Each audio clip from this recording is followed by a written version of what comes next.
नमस्कार, आप देख रहे हैं इंडिया टीवी में हूं पिनास त्यागी और आज हम बात करेंगे बंगाल के चुनावी युद्ध की।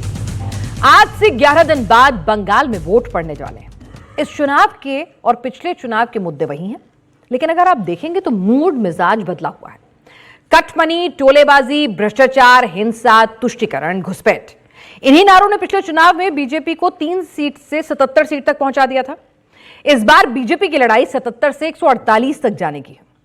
जिन राज्यों में बाइपोलर पॉलिटिक्स है उनमें बंगाल ही एक ऐसा बचा है जहां बीजेपी सत्ता से दूर रह जाती है। बंगाल का चुनाव जीतना नरेंद्र मोदी के लिए आइडियोलॉजिकल चैलेंज है। दूसरे राज्यों के चुनाव में सबसे बड़े मुद्दे गवर्नेंस के होते हैं, लेकिन बंगाल में उल्टा है। बीजेपी को विकास से पहले विचारधारा का झंडा फहराना है। संघ इस वक्त ग्राउंड पर पूरी ताकत से लगा हुआ है। देश भर से प्रचारक गांव-गांव जा रहे हैं। ग्राउंड से जो रिपोर्ट आ रही है उसके बाद बीजेपी की स्ट्रैटेजी में और ज्यादा क्लैरिटी हर गुजरते दिन के साथ दिख रही है। सबसे बड़ा मुद्दा अब भय यानी फियर को बनाया जा रहा है। हिंदू के मन का डर, बीजेपी के वर्कर का डर, कटमनी का डर, घुसपैठ का डर, मुस्लिम तुष्टीकरण का डर, टीएमसी के गुंडों का डर। बीजेपी के 3 सबसे बड़े चेहरे मोदी, शाह और योगी 70% हिंदू के मन से दीदी की पार्टी के काडर का टेरर खत्म करने में जुट गए हैं। बीजेपी को पता है कि हिंदू ने अगर बिना डर के वोट डाल दिया तो इस चुनाव में ममता भवानीपुर भी नहीं बचा पाएंगी। सीधा कैलकुलेशन है। बीजेपी की रेंज में 70% हिंदू हैं और ममता का नेटवर्क सिर्फ 30% मुस्लिम तक है, जिसमें और ज्यादा लोग भी पार्टी बनकर आ गए हैं। इसीलिए मोदी का भाषण सुनिए, भय और भरोसे की बात। अमित शाह की रैली में जाइए तो सुनेंगे कि अब गुंडों की खैर नहीं। और योगी आदित्यनाथ, उनका तो ब्रांड ही बुलडोजर और एनकाउंटर पर बेस्ड है। तो क्या बंगाल में इस बार फियर नहीं होगा और बीजेपी का रास्ता क्लियर होगा? बंगाल में क्या भय के आगे विजय होगी और डर के आगे जीत है? सवाल सरल लगता है लेकिन जवाब पेचीदा है। पहले जरा बयान सुन लीजिए। हमारे साथ एक पूरा पैनल मौजूद है नेताओं का, जिनसे करेंगे चर्चा। एक तरफ टीएमसी का भय है, दूसरी तरफ भाजपा का भरोसा है। अब टीएमसी के झूठ और लूट, टीएमसी के झूठ और लूट की दुकान बंद होने वाली है। बंगाल से भय जाएगा। अब बंगाल में भरोसा आएगा। तृणमूल के गुंडे मानते हैं कि इनको कुछ नहीं होगा।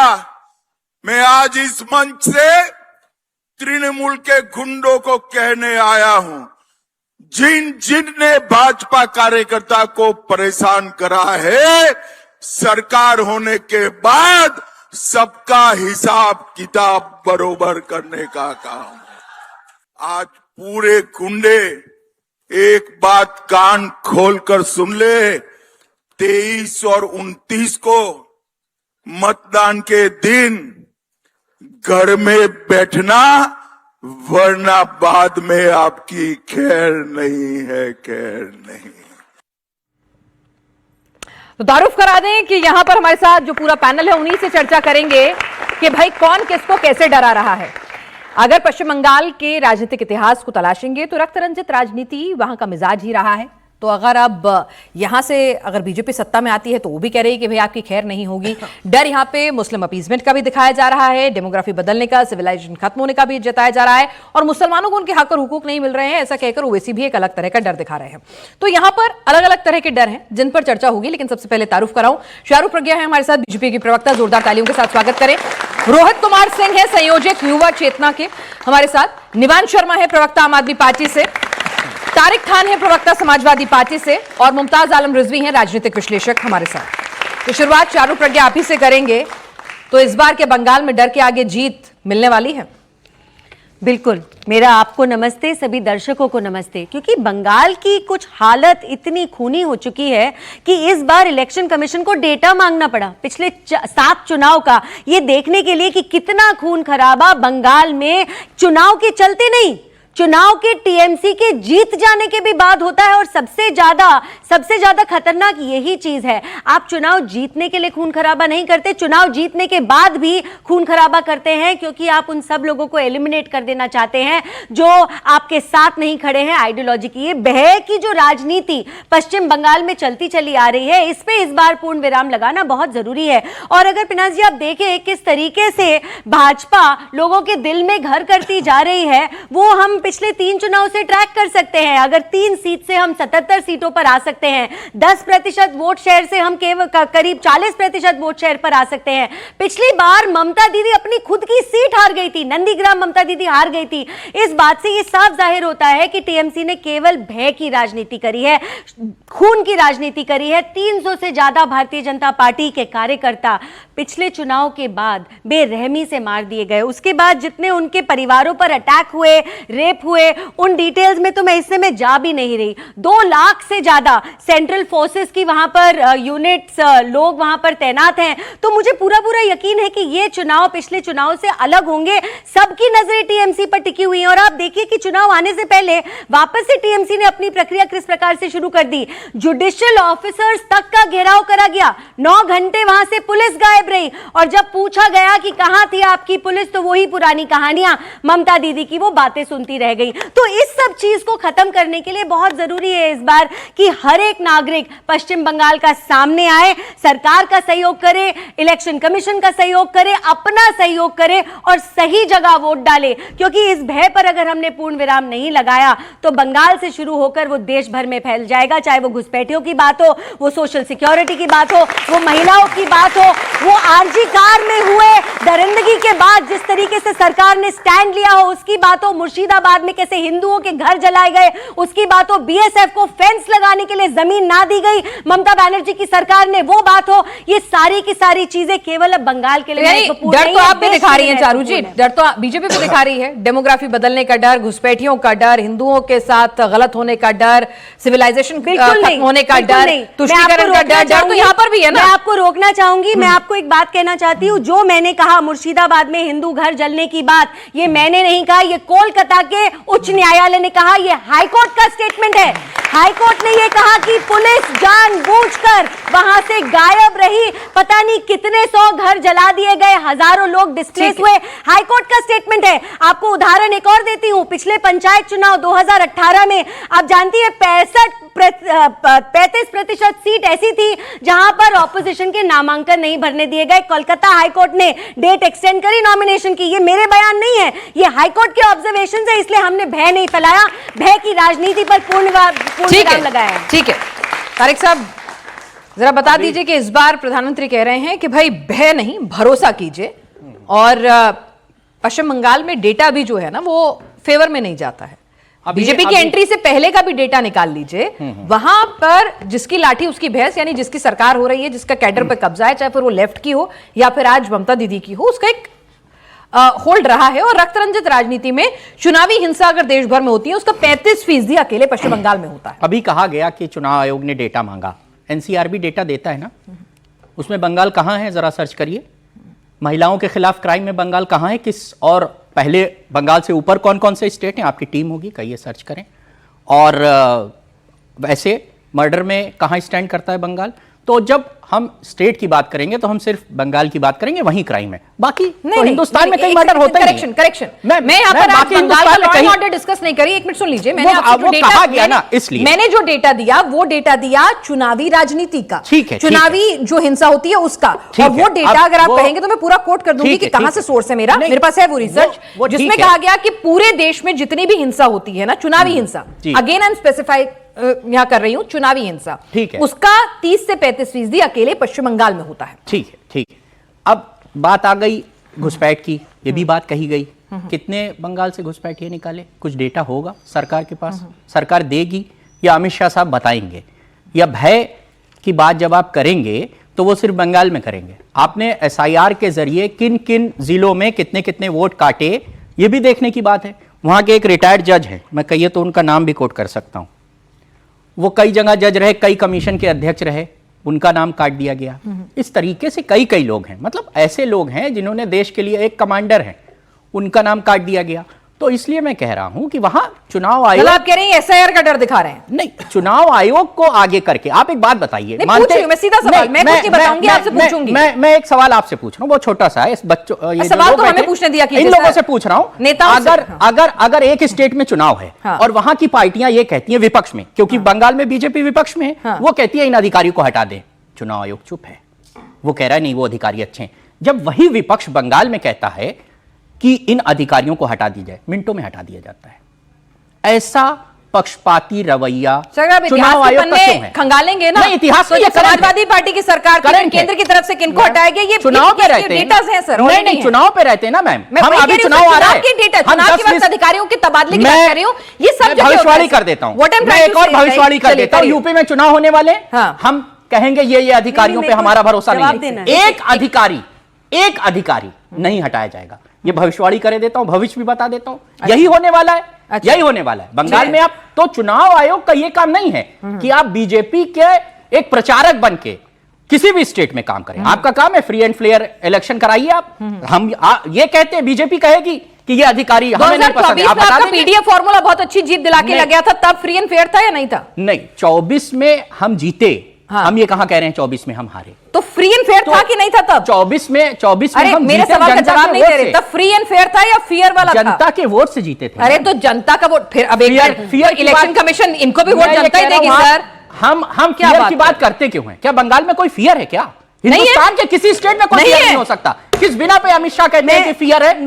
हिंदुस्तान के किसी एक हिस्से में फियर की बात नहीं हो सकती। तबादले पर बार-बार आ जाते हैं, 10 सेकंड दीजिए। आप खुलेआम अमित शाह साहब, मैं बता रही हूँ, एक मिनट मैं दे देती हूँ, मैं डेटा दे रही हूँ मैं यहाँ पर, ठीक है, उनके जो आरोप हैं, ठीक है, सबके हैं। यहाँ पे सुन लीजिए, बंगाली चुनाव हिंसा का सोर्स है ACLED's इलेक्शन वॉच मॉनिटर्स की जो रिपोर्ट है, उसमें डेटा सुन लीजिए। 2021 में 300 घटनाएं, 58 मौतें। 2020 में देश में जितनी भी चुनावी हिंसा हुई उसमें अकेले बंगाल की हिस्सेदारी 35% है। 2020 से देश में चुनावी हिंसा की केवल 2593 घटनाएं हुई, बंगाल में उसमें 904 घटनाएं हुई। चुनाव आयोग का डेटा नहीं, अलग से इंडिपेंडेंट एजेंसी। चलिए, चुनाव आयोग की अध्यक्ष ममता बनर्जी हैं, लीड करती हैं वो, ये तो काम चुनाव आयोग का है, करा लीजिए फेयर। आप फियर की बात करते हैं, और अभी अमित शाह साहब ने तो धमकी दी बाकायदा, टीएमसी वर्कर से कह रहे हैं घर में रहना। क्यों घर में रहेंगे? ठीक है, वो वोट ना मांगे। इसका मतलब यह है कि आप टीएमसी वर्कर्स को धमका कर कहते हैं कि तुम बाहर मत निकलो। आप लोग भी तो धमका रहे हैं, वो कह रहे हैं कि आप कह रहे हैं कि हम जब सरकार में आएंगे तो हम देख लेंगे।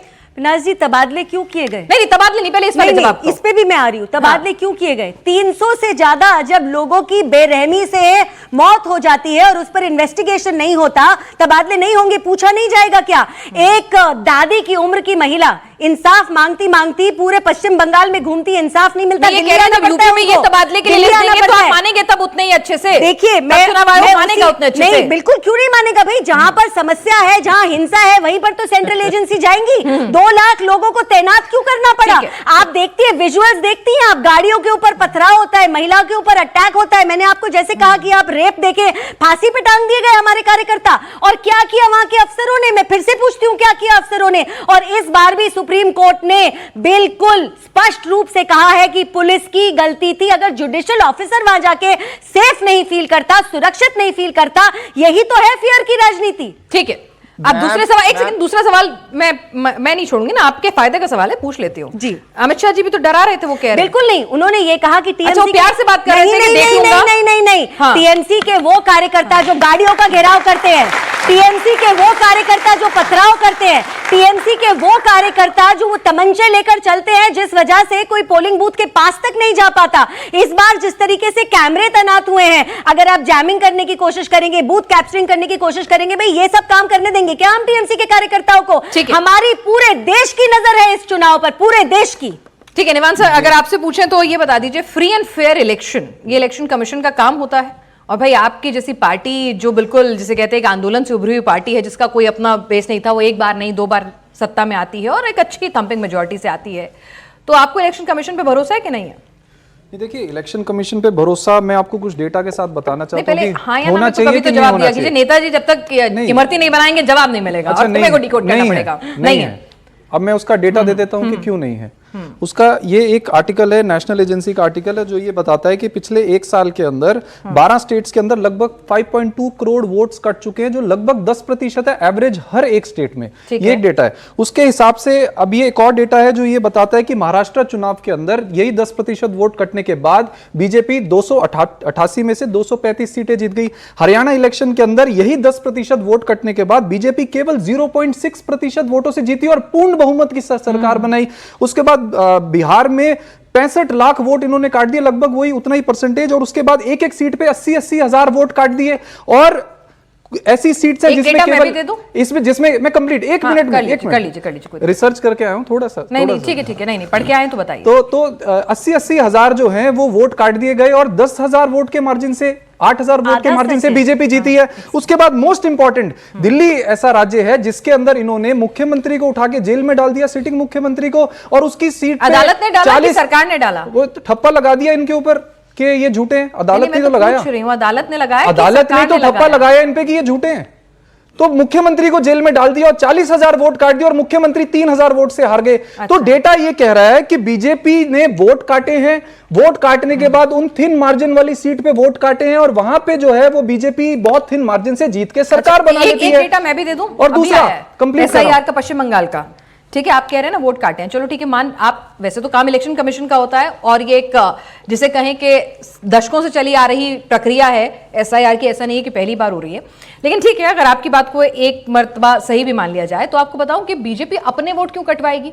भाई हिंदू वोट बीजेपी के लिए एडवांटेज रहता है, आप मानते हैं कि नहीं? आपको कौन कह रहा है? पूछ रही हूं रहता है कि नहीं रहता, पूछ रही हूं, पूछ नहीं रहता। मुस्लिम देते हैं बीजेपी को वोट, करते मुस्लिम देते हैं बीजेपी को। दिल्ली में हम 90% सीट जीते हैं, उसमें सारे हिंदू हैं। मैं पूछ रही हूं कि क्या मतलब मुस्लिम वोट देते हैं बीजेपी को?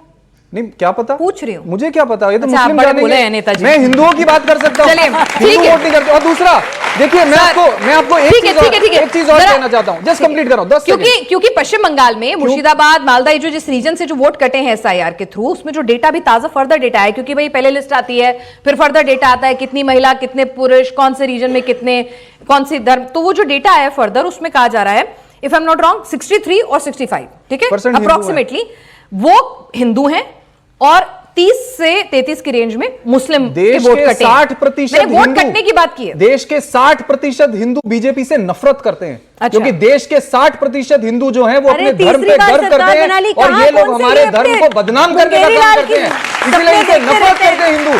और जिस देश का इलेक्शन कमिश्नर एयरपोर्ट से जेब में हाथ डाल के और अक्षय कुमार की तरह हाथ हिलाता हुआ बाहर निकले, आप उस इलेक्शन कमीशन में विश्वास करेंगे कि वो फ्री एंड फेयर रहेगा? ये इलेक्शन कमीशन का, जब आप सत्ता में आए थे तो फ्री एंड फेयर नहीं था ना? ये देखिए, ये बताइए, ऐसे नहीं होता ना सर, अच्छा गप गप बुरा बुरा ऐसे नहीं होगा ना। अभी भी जीत, जब आप सत्ता में आए सरकार बनती, हमारी अभी भी पूर्ण बहुमत की सरकार बनती अगर ये वोट चोरी ना करते, झूठे केस में जेल में ना डालते। एक second, decide you have to decide. Vote चोरी हुई इसलिए सत्ता में हार गए या फिर जेल गए इसलिए हार गए? जेल में डाल के वोट चोरी करी इसलिए हार गए। दोनों काम किए, ठीक है। काम किए। और जेल में डालने का काम अदालत ने किया कि इलेक्शन कमीशन ने किया? आप बहुत सीनियर जर्नलिस्ट हैं, एक ट्वीट में आपके सामने पढ़ रहा हूं, आप बता दीजिए क्या ये इलेक्शन कमीशन का सही है कि गलत? इलेक्शन कमीशन के ऑफिशियल हैंडल से ये ट्वीट हुआ है कि तृणमूल कांग्रेस को चुनाव आयोग का 2 टूक। पश्चिम बंगाल में इस बार चुनाव भय रहित, हिंसा रहित और धमकी रहित होगा। ये एक पार्टी का नाम लिख के क्या इलेक्शन कमीशन को ट्वीट करना चाहिए? इस पर चारू प्रज्ञा जी से जवाब दूंगी, लेकिन रिजवी साहब आपको भी यहाँ पर चर्चा में शामिल करेंगे कि भाई पश्चिम बंगाल में भाई भय तो सभी दिखा रहे हैं ना, मुस्लिमों को भी दिखाया जाता है, दीदी भी दिखाती है कि भाई अगर आप देख लीजिए बीजेपी सत्ता में आई तो आपके साथ क्या होगा, बांग्लादेश भेज दिए जाएंगे, वोट काट दिए जाएंगे, घुसपैठिए हो जाएंगे, आपके साथ बुरा हो जाएगा। फिर ओवैसी साहब आते हैं, वो कहते हैं सरकारी नौकरियों में सिर्फ 7% आपकी हिस्सेदारी, आपके साथ गलत कर रहे हैं लोग, ठीक नहीं कर रहे हैं, वो अलग तरह का डर दिखाते हैं। हुमायूं कबीर अपना झंडा लेकर आते हैं, वो अलग तरह का डर दिखाते हैं। डर तो सभी दिखा रहे हैं ना। बहुत बहुत शुक्रिया विनाश जी। सबसे पहले अभी आप पूछ रही थी, मैं उसका जवाब दे दूं कि बीजेपी को मुसलमान वोट देते हैं कि नहीं देते हैं। तो मैं आपको बता दूं कि जो बीजेपी का माइनॉरिटी मोर्चा है वो मेरे ख्याल से उसमें जितने लोग हैं वो तो देते ही होंगे, वो मुस्लिम हैं। इसी तरीके से आरएसएस का जो राष्ट्रीय मुस्लिम मंच है वो भी देता होगा, मुख्तार अब्बास नकवी भी देते होंगे, शहनवाज हुसैन वगैरह। तो इसलिए इस तरह की बहसें न की जाएं। कल एक वीडियो में देख रहा था, बहुत छोटा सा था, उसमें एक बच्ची आती है, कहती है मम्मा मम्मा हमारे प्रधानमंत्री कौन है? कहा मोदी जी। कहा मोदी जी हिंदू हैं? कहा हाँ। कहा फिर हिंदू डरा हुआ क्यों है? तो वो चुप थे। कहा तो इसका मतलब इस बार मुसलमान को प्रधानमंत्री बना दिया जाए ताकि मुसलमान भी डर जाए। तो ये जो खौफ दिखाया जा रहा है कि आज से 48 में या 45 में मुसलमान जो है इस देश का हुक्मरान बन जाएगा, और आबादी बढ़ रही है, और बंगाल से लोग आ रहे हैं, और यहाँ पे घुसपैठिए बढ़े जा रहे हैं। आप ये देखिए ना कि जहां जाते हैं बीजेपी, अभी बिहार का था, बिहार में क्या क्या वादे किए थे आप बताइए, और अभी 2 दिन पहले वहां पे इस तरह का मर्डर हुआ है और इस तरह से वहां पे कत्लेआम हो रहा है। क्या रुक गया क्या बिहार में? ठीक है, भूल गए बिहार को? अब नहीं कहते कि वहां क्यों हो रहा है। एक मिनट, मेरा सिर्फ ये कहना है कि ठीक है, आप जो कह रहे हैं मैं कह रही हूँ, आप कह रहे हैं बीजेपी भी डराती है और बीजेपी डर दिखाती है कि मुस्लिम ज्यादा संख्या में हो जाएगा, वो बच्चे ज्यादा पैदा कर रहे हैं और ये सब हो जाएगा। आपका ये लॉजिक है जिसका जवाब मैं चारू से लूंगी, लेकिन जो मेरा सवाल था उसका जवाब मुझे दे दीजिए। मेरा सवाल ये था कि ऐसा नहीं है ना कि सिर्फ बीजेपी डरा रही है, डरा तो मुसलमानों को बाकी पार्टियां भी रही हैं कि अगर बीजेपी सत्ता में आएगी तो आपका नागरिकता छिन जाएगी, बीजेपी सत्ता में आएगी तो घुसपैठियों को बाहर निकाल दिया जाएगा। ओवैसी साहब भी आते हैं, दीदी से डरा तो सभी रहे ना। देखिए मैं आपको बता रहा हूं, देखिए फर्क हो गया ना। अच्छा, फर्क हो गया। कुछ डर अच्छे भी हैं। 80% लोगों को 20% से 15-17% से डराया जाए तो बात हजम नहीं होती। अच्छा, कि एक तरफ 17% है, एक तरफ 80% है, और कह रहे हैं कि साहब 17% वाले तुम पे कब्जा कर लेंगे, तो ये मजाक माना जाएगा। लेकिन अगर कोई ये कहे कि 80% वाले वो तुम्हें नुकसान पहुंचा देंगे, 17% वाले, तो ये मजाक नहीं बनेगा, ये रियलिटी हो जाएगा।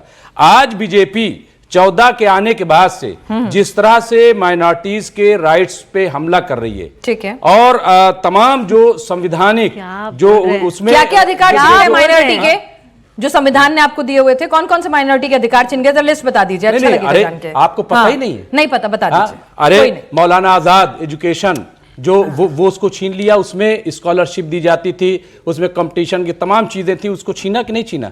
हाँ, अच्छा। आप बताइए। इसके अलावा मैं आपको बता दूं कि जिस तरह से औकाफ को बिल्कुल से औकाफ ये दिखा करके कि साहब तीसरी सबसे बड़ी ये जायदाद है, उस पे जो कानून ला करके और उसको छीनने की कोशिश की जा रही। इसी तरीके से सीए का कानून ला करके और उससे मुसलमानों को अलग किया गया, और ये की साहब अगर, और फिर आसाम में मैं आपको बता रहा हूं, आसाम में जब एक मिनट, आसाम में जब वहां पे क्या बोलते हैं सर, मुझे लगा था लिस्ट एकदम धारा प्रवाह आई है, बड़ी बड़ी बातें आई हैं। नहीं, एक मिनट, मैं जवाब दे दूं प्लीज। एक से आपके साथ रोहित जी चर्चा में शामिल हुए हैं। एक चीज आपको बता रहा हूं, अगर देखिए, मैं सीए का मैंने जिक्र किया, ठीक है, माइनॉरिटीज जो तमाम इंस्टीट्यूशन हैं उनके बारे में मैंने जिक्र किया, औकाफ के बारे में बात किया, ये तमाम ऐसी चीजें हैं। फिर आप ये देखिए ना कि किस तरीके से जो मुसलमानों के राइट्स, खास तौर से वोट राइट्स, आप यूपी में आप देख लीजिए किस तरीके से उनके काटे गए। बिहार में मुसलमानों के कटे? नहीं, सिर्फ मुसलमानों के नहीं, लेकिन मैंने भी बताया हिंदुओं के कट के 63%। अरे भाई, हम कह रहे हैं तो हिंदुओं में भी अभी बताया ना कि सारे लोग बीजेपी को वोट थोड़ी देते हैं, वो भी तो चुना जा रहा है। कहाँ क्या ये सब देख लिया जाता है। इसलिए मुझे ऐसा लग रहा है कि इसलिए ये कहना ममता बनर्जी का कि अगर वो आ जाएंगे तो ये करेंगे, ये वो डर ठीक है, ये वो डर अच्छा है। नहीं, वो सही बता रहे हैं। जैसे कहते हैं कुछ दाग अच्छे होते हैं, ऐसे कोई डर अच्छा है क्या ये वाला? वो सही बता रहे हैं। यूपी में क्या हो रहा है? अच्छा, ममता डराए तो सही। नहीं, यूपी में क्या हो रहा है? यूपी में क्या हो रहा है आप देख लीजिए। यूपी में अगर गैर मुस्लिम कुछ कर दे तो उसके घर पे बुलडोजर नहीं चलेगा, लेकिन अगर मुस्लिम से कोई गलती हो जाए तो फौरन बुलडोजर चल जाता है। ये क्या है? ये डर नहीं है, ये दिखाया नहीं जाएगा, ये बताया नहीं जाएगा। तो इसलिए मुझे लग रहा है कि जो मरकज में सरकार है, जो सेंटर में सरकार है, उसको चाहिए कि वो जो वादा करके आई थी सबका साथ सबका विकास, उस पे काम करे, तो डर की कोई बात ही नहीं होगी। और जिसका दिल चाहेगा, तो ममता बनर्जी अगर कहें डर है तो वो ठीक है, वो तो सही वाजिब बात कर रही है। और जब बीजेपी कहती है कि भाई डेमोग्राफी चेंज हो जाएगी और यहाँ पर घुसपैठिए कब्जा लेंगे, सिविलाइजेशन खत्म हो जाएगी, तो वो डर जो है वो बहुत खतरनाक है, गलत है। रोहित जी जरा बता दीजिए कि भाई फ्री एंड फेयर इलेक्शन कराने के लिए अगर तबादले हो रहे हैं तो इसमें क्या गलत है? और पश्चिम बंगाल का इतिहास, हम ऐसा नहीं कह रहे हैं कि जब दीदी भी सड़कों से सत्ता में आई थी, उनकी पूरी एक रिस्पेक्ट इज्जत है, तब वो लेफ्ट के काडर से कैसे रक्त रंजित राजनीति से सत्ता में आ पाई थी, ये सबको पता है। और वही पैटर्न फिर अब ममता ने अपना लिया है। तो अगर election commission free and fair election के लिए तबादले करता है, अतिरिक्त फोर्स डिप्लॉय करता है, तो उसमें गलत क्या है? देखिए, पहले तो सबको प्रणाम। भारतीय चुनाव आयोग के मुख्य चुनाव आयुक्त को लेकर जिस प्रकार की भ्रांति की बिरयानी परोसने का सुनियोजित साजिश और षड्यंत्र संपूर्ण विपक्ष एक पैर पर खड़ा होकर कर रहा है, यह बिल्कुल निराधार और गलत है। टीएन शेषन साहब का इस देश में बड़ा सम्मान है। मुख्य चुनाव आयुक्त थे। 1999 में मैडम सोनिया के निर्देश पर मुख्य चुनाव आयुक्त के पद से सेवानिवृत्ति के उपरांत गांधीनगर गए थे लोकसभा का चुनाव लड़ने। किसके टिकट पर? कांग्रेस के टिकट पर, फॉर्मर सीईसी। तो क्या सुन लीजिए, बता तो रहा हूं, सुन तो कई सारे जजेस भी जाते बोलने तो दीजिए। कई सारे नहीं गए हैं। अच्छा। आगे आने दीजिए, उस पर बोल रहा हूं। एमएस गिल साहब सीईसी थे। रिटायरमेंट के बाद मनमोहन सिंह जी की सरकार में मंत्री बने। 2014 से नरेंद्र मोदी जी इस देश के प्रधानमंत्री हैं। एक भी सेवानिवृत्त सीईसी का नाम बताइए जो किसी राजनीतिक संवैधानिक पद पर बैठे हों या भारतीय जनता पार्टी के सपोर्ट से लोकसभा या राज्यसभा के उम्मीदवार बनाए गए हों। अच्छा। आज जो मुख्य चुनाव आयुक्त हैं, यह पिछड़ा वर्ग केंद्र भरने वाली, जितनी सामाजिक न्याय की बात करने वाली राजनीतिक पार्टियां विपक्ष में हैं, इनको एक पिछड़ा समाज का बेटा सीईसी के पद पर पच नहीं रहा है, इसलिए ये लोग आपत्ति कर रहे हैं। सुनिए और सुन लीजिए, आपने सबको बोलने का अवसर दिया। आप लोकतंत्र में किसी बात को मत दबाइए। सुनिए महत्वपूर्ण बात। पश्चिम बंगाल की वीर धरती पर चुनाव आयोग के वरिष्ठ अधिकारियों को किडनैप कर लिया गया। इस प्रकार की घटना किन देशों में होती है जहां प्रधानमंत्री को, राष्ट्रपति को, मंत्रियों को किडनैप किया जाता है? पाकिस्तान में, बांग्लादेश में, अफगानिस्तान में। इस परंपरा का पोषण बंगाल में किसने किया? किसने किया? टीएमसी के मुखिया ममता बानो ने किया। में जो हुआ वो ज्यादा हो गया। ने किया, वो ज्यादा हो गया। बानो के इस कुकर्म पर देश के don't speak like that, don't speak like that, don't speak like that. Bano Urdu में नहीं खराब कर, सम्मानित महिला को कहा जाता है। उर्दू का विरोध, उर्दू का विरोध, उर्दू का विरोध, किसी का नाम खराब बहुत मुसलमान का विरोध, उर्दू का बहुत मुसलमान का विरोध, उर्दू का बहुत मुसलमान का विरोध, उर्दू का बहुत मुसलमान का विरोध, उर्दू का नहीं चलेगी, नहीं चलेगी, नहीं चलेगी।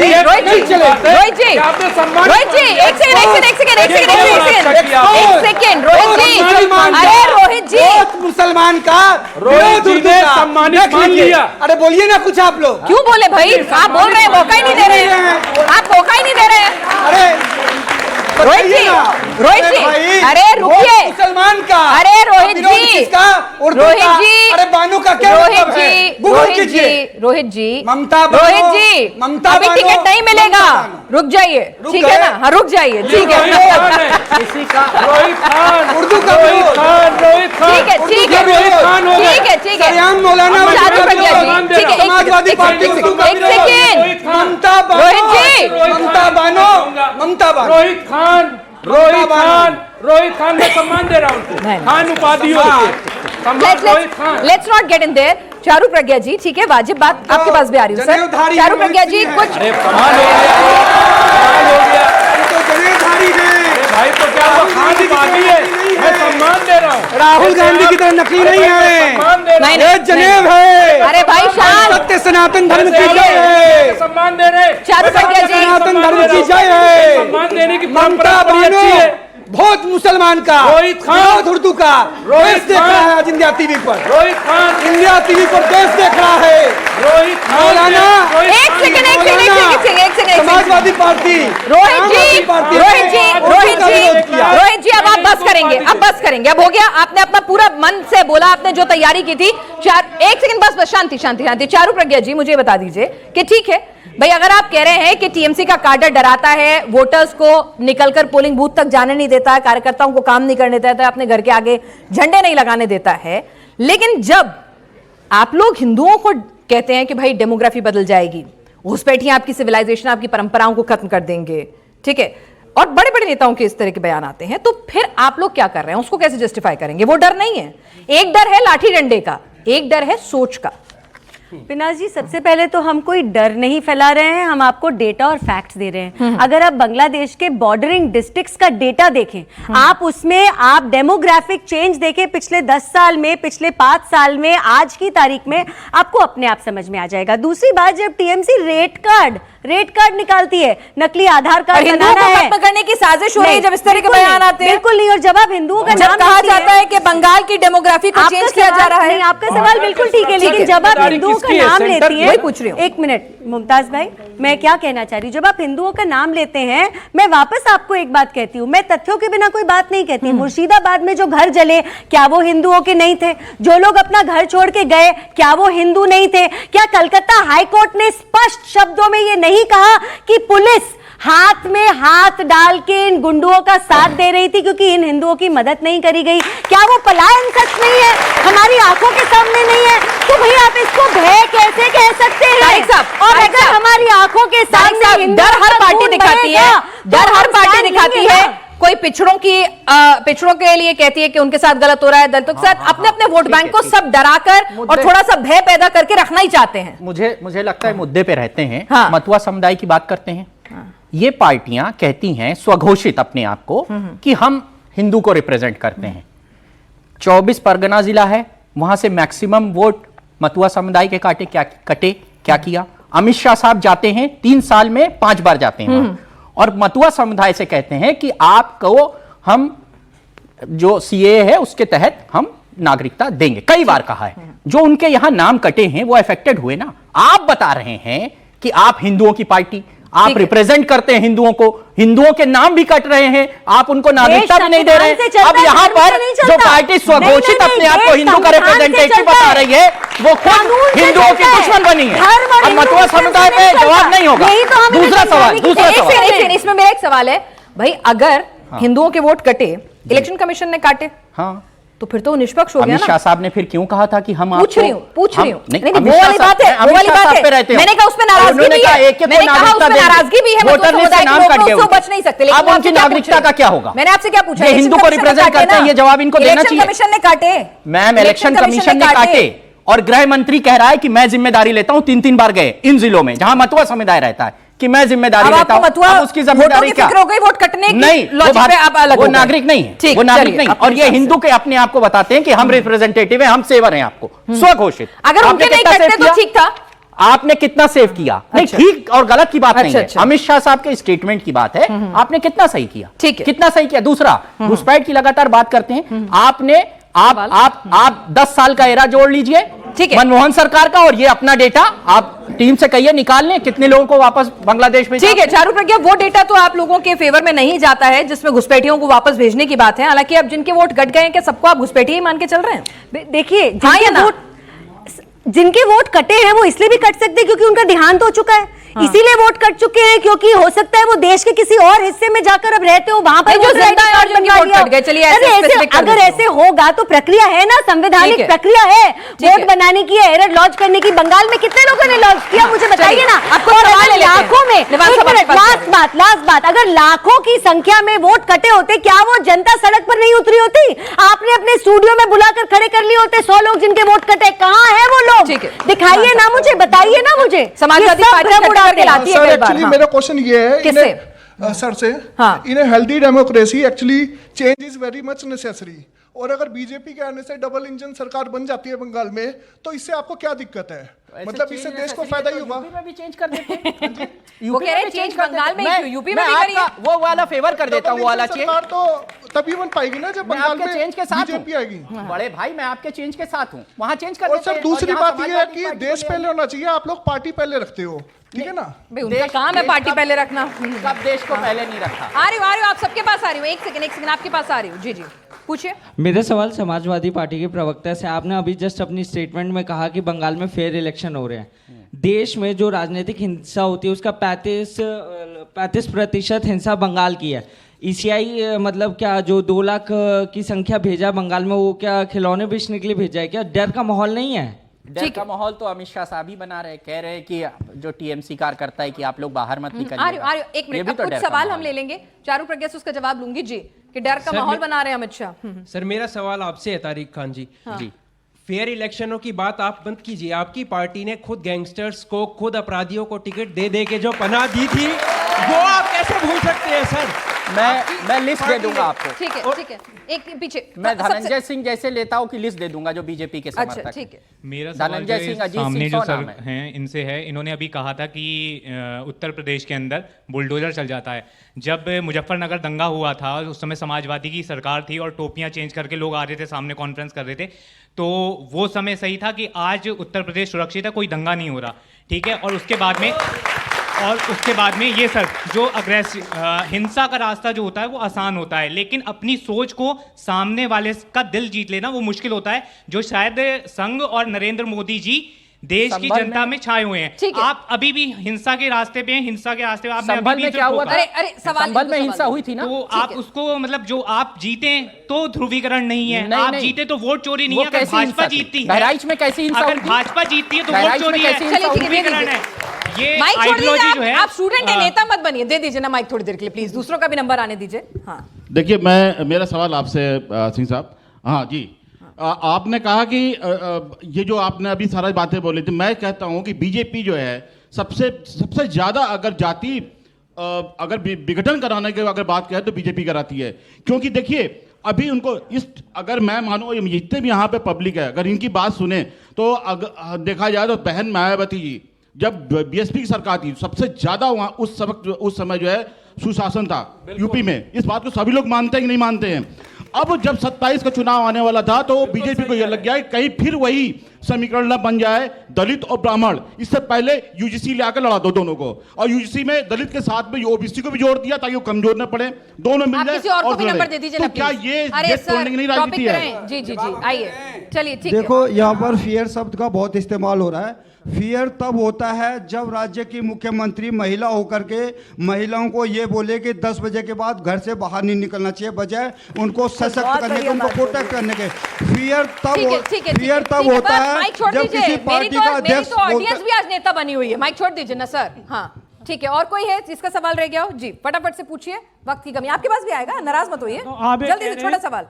कि ज्ञानेश कुमार बाबू कह रहे हैं आप बजाय 2014 से पहले जो चुनाव आयोग थे उन्होंने इतने घुसपैठियों के आधार कार्ड बनवाए थे, तब आपने क्या कहा? चलिए तब उन्होंने क्यों नहीं काटे? उधर चलिए, ठीक है, उधर सवाल उनको दे दीजिए। जी बस ये आखिरी सवाल है, फटाफट से जी क्विकली। मेरा सवाल बीजेपी के प्रवक्ता से है कि जैसे कोई लीडर किसी पार्टी से जब चुनाव लड़ता है, जीतता है, उसके बाद वो जैसे ही बीजेपी ज्वाइन करता है तुरंत उसके सारे के सारे केसेस बंद कैसे हो जाते हैं एकदम से ही? कि ईडी भी बंद हो जाती है और सीबीआई भी बिल्कुल चुप हो जाती है। तो आप भी डर दिखाते हैं ईडी सीबीआई का। दो आरोप लगे हैं चारों पर। आप डर दिखाते हैं ईडी सीबीआई को और आप खुलेआम में कह रहे हैं कि भाई अगर सत्ता में आ गए तो टीएमसी के गुंडों की खैर नहीं, 2329 को निकलना नहीं है घर से बाहर। तो मैंने नोट करके रखे हैं जितने सारे सवाल थे, एक एक करके मैं सबका जवाब देती हूँ। सबसे पहले तो मैं आपको नाम लेकर उन नेताओं के नाम बताती हूँ जिनकी वजह से आज टीएमसी के ऊपर केवल चुनाव आयोग नहीं, केवल सर्वोच्च न्यायालय नहीं, देश का हर एक नागरिक उंगली उठा रहा है। खोकम दास का आपने नाम सुना होगा, दूसरा नाम रतन बिस्वास, तीसरा जाकिर हुसैन। ये तीनों 2024 के जनरल इलेक्शंस में लोकसभा में स्वागत कर रहे हैं बांग्लादेशियों का और कह रहे हैं आ जाइए, हमारी आइडियोलॉजी से जुड़े हुए हैं तो हम आप लोग का राशन कार्ड, आधार कार्ड, वोटर आईडी कार्ड सब बनवा देंगे।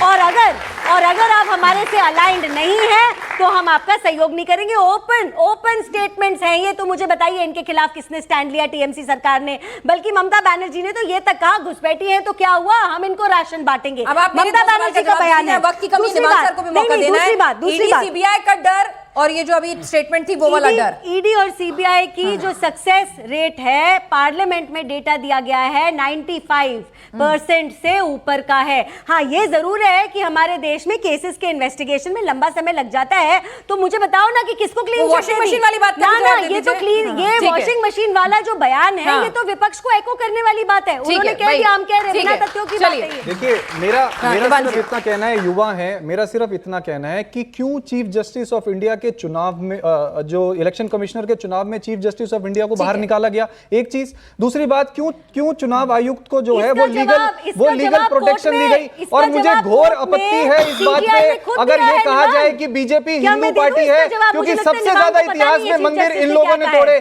सबसे ज्यादा बीफ एक्सपोर्टर से चंदा इन लोगों ने खाया, सबसे ज्यादा हिंदुओं की पीठ पे चूहा थोपने वाली पार्टी अपने वोटों के लिए ये है। और मैं तो केवल इतना कहना चाहता हूँ, एक बात कह के खत्म, इन लोगों को बताना पड़ता है हम हिंदू हैं, हमें बताना बताना नहीं पड़ता, हमारे कर्म बताते हैं, हम हिंदू हैं। मेरा ये कहना है कि मेरे पास देश वक्त की कमी है। आप लोगों ने अपना पूरी बातें सुना दी हैं। कुछ मामले अदालत में हैं, कुछ जनता की अदालत में हैं। फिलहाल आप सभी लोग इस चर्चा में आए, आपका बहुत बहुत शुक्रिया और शानदार ऑडियंस के लिए भी शुक्रिया।